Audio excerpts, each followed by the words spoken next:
Hi friends, welcome back to my channel. ಇವತ್ತು ನಾನು ನಿಮಗೆ ಹಾಗಲಕಾಯಿ ಸ್ಟಫಿಂಗ್ ಹೇಗೆ ಮಾಡೋದು ಅಂತ ತೋರಿಸ್ತೀನಿ. ನಾನಿಲ್ಲಿ ಸಣ್ಣ ಸಣ್ಣ ಹಾಗಲಕಾಯಿ ತೊಗೊಂಡಿದ್ದೀನಿ. ಇದಕ್ಕೆ ಯಾವ ಹಾಗಲಕಾಯಿ ಆದರೂ ಆಗುತ್ತೆ. ಅದನ್ನು ಸ್ವಲ್ಪ ಸ್ಕಿನ್ನೆಲ್ಲ ಸ್ವಲ್ಪ ರಫ್ ಆಗಿ ಪೀಲ್ ಮಾಡ್ಕೊಳ್ಳಿ. ಆಮೇಲೆ ಒಳಗಿರೋ ಬೀಜನೆಲ್ಲ ಈ ಥರ ರಿಮೂವ್ ಮಾಡ್ಕೊಳ್ಳಿ. ಮತ್ತು ಈ ಥರ ಕಟ್ ಮಾಡಿ ಸೀಡ್ಸ್ ಎಲ್ಲ ರಿಮೂವ್ ಮಾಡಿ ಈ ಥರ ಮಾಡಿ ಇಟ್ಕೊಳ್ಳಿ. ಅದನ್ನು ಒಂದು ಬೌಲ್ ಅಥವಾ ಈ ಥರ ಕಲ್ಲಿದ್ರೂ ಆಗುತ್ತೆ. ಅದರಲ್ಲಿ ಹಾಕಿ ಅದಕ್ಕೆ ಸ್ವಲ್ಪ ಉಪ್ಪು ಹಾಕಿ, ಸ್ವಲ್ಪ ಜಾಸ್ತಿನೇ ಹಾಕಿ ಉಪ್ಪು ಹಾಕಿ ಒಂಥರ ಇದಕ್ಕೆ ಒಂದು ಕಲ್ಲು ಇಟ್ಟು 2 hours ಇಡಿ ಹಾಗೆ. ಆಮೇಲೆ ಫ್ರೈ ಮಾಡ್ಕೊಳಕ್ಕೆ 2 ಈರುಳ್ಳಿ ಮತ್ತು ಒಂದು ದೊಡ್ಡ ಟೊಮೆಟೊ ತೊಗೊಂಡಿದ್ದೀನಿ. ಇದನ್ನು ಸಣ್ಣದಾಗಿ ಹೆಚ್ಕೊಳ್ಳಿ.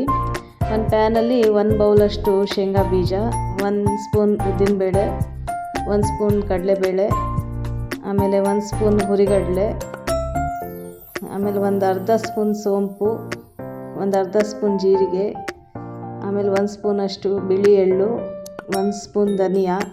ಇವೆಲ್ಲ ಸ್ವಲ್ಪ ಕಲರ್ ಚೇಂಜ್ ಆಗೋ ತನಕ ಫ್ರೈ ಮಾಡಿ. ಬೇಕಾದ್ರೆ ಚಕ್ಕೆ ಲವಂಗ ಹಾಕೊಬೋದು ನಿಮಗೆ ಇಷ್ಟ ಆದರೆ. ಇದನ್ನು ಒಂದು ಮಿಕ್ಸಿ ಜಾರಿಗೆ ಹಾಕಿ ಸ್ವಲ್ಪ ರಫಾಗಿ ಪೌಡ್ರ್ ಮಾಡ್ಕೊಳ್ಳಿ. ಆಮೇಲೆ ಆಗಲೇ ನಾನು ಉಪ್ಪಿಗೆ ಹಾಕಿಟ್ಟಿದ್ದ ಹಾಗಲಕಾಯಿನ 2-3 ಸತಿ ನೀರಲ್ಲಿ ತೊಳೆದು ಈ ಥರ ಹಿಂಡಿ ಇಟ್ಕೊಳ್ಳಿ. ಆಮೇಲೆ ಸ್ಟಫಿಂಗ್ ಮಸಾಲ ಇದು ರೆಡಿ ಮಾಡ್ಕೊಳ್ಳೋಣ.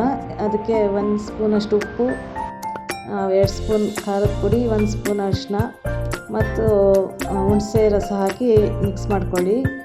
ಸ್ಟಫಿಂಗ್ ಪೌಡರಿಗೆ ನೀರೇನು ಹಾಕೋದು ಬೇಡ, ಹುಣಸೆ ರಸದಲ್ಲೇ ಮಿಕ್ಸ್ ಮಾಡ್ಕೊಂಡಾಗತ್ತೆ. ನೋಡಿ, ಈ ಥರ ಸ್ಟಫ್ ಮಾಡಿ ಇಟ್ಕೊಳ್ಳಿ. ಒಂದು ಕುಕ್ಕರಲ್ಲಿ ಎಣ್ಣೆ ಹಾಕಿ ಸ್ವಲ್ಪ ಸಾಸಿವೆ ಮತ್ತು ಕರಿಬೇವು ಹಾಕಿ, ಆಮೇಲೆ ಈರುಳ್ಳಿ ಫ್ರೈ ಮಾಡಾದ್ಮೇಲೆ ಮತ್ತೆ ಟೊಮೆಟೊ ಹಾಕಿ ಚೆನ್ನಾಗಿ ಫ್ರೈ ಮಾಡ್ಕೊಳ್ಳಿ. ಅದಕ್ಕೆ 1 ಸ್ಪೂನಷ್ಟು ಸಾಂಬಾರು ಪೌಡರು, ಬೇಕಾದ್ರೆ ನೀವು ಬೆಲ್ಲ ಇಷ್ಟಪಡೋರು ಹಾಕ್ಕೊಬೋದು ಇಲ್ಲಿ.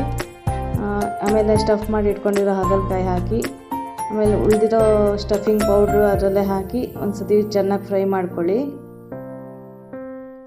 ಆಮೇಲೆ ಇದಕ್ಕೆ ಬಿಸಿನೀರು ಹಾಕಬೇಕು. ಅದು ಮುಳುಗೋ ಅಷ್ಟು ಹಾಕಿದರೆ ಸಾಕು, ತುಂಬ ಜಾಸ್ತಿ ಬೇಡ.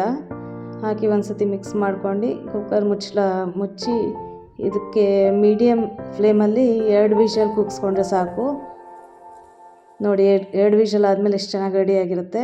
ಹಾಗಲಕಾಯಿ ಸ್ಟಫಿಂಗ್ ರೆಡಿ. ನೀವು ಮಾಡಿ, ತುಂಬ ಚೆನ್ನಾಗಿರುತ್ತೆ. Thanks friend.